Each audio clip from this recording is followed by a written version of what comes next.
After the Berlin Conference of 1884 to 1885, different European nations set out to mount their flags all over Africa. King Leopold too set out for the Congo and declared it his territory, proclaiming it his property. Congo was rich in many minerals, but at the time it was richer in ivory and rubber. King Leopold II's government declared that rubber harvesting was a necessary tax that would be paid to the crown by those who lived on the land.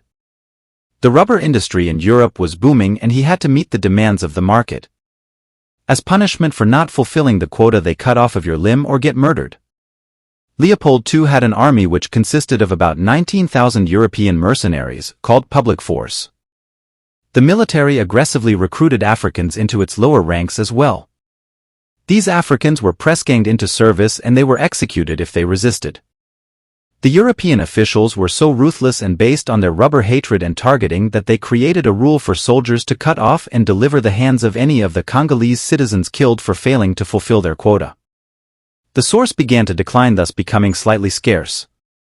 It was then more difficult to obtain the rubber, as many individuals had to climb tall trees to reach the vines. People may often drop from the trees and fall to their deaths. In addition to the shooting and maiming, disease was another factor that caused millions to die.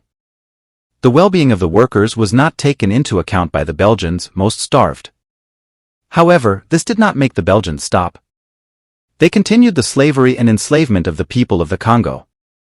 The burning of their villages was one of the painful accounts of the genocide of the Congolese. The commissioners and their officers also gave a certain quota to a whole village to fulfill, and if they failed, their villages and inhabitants were burnt down. Diplomatic talks and pressure from many quarters would later lead Leopold II to renounce his rule over the Free State of the Congo and then hand it over to the Belgian government, and then the Congo to be named the Belgian Congo.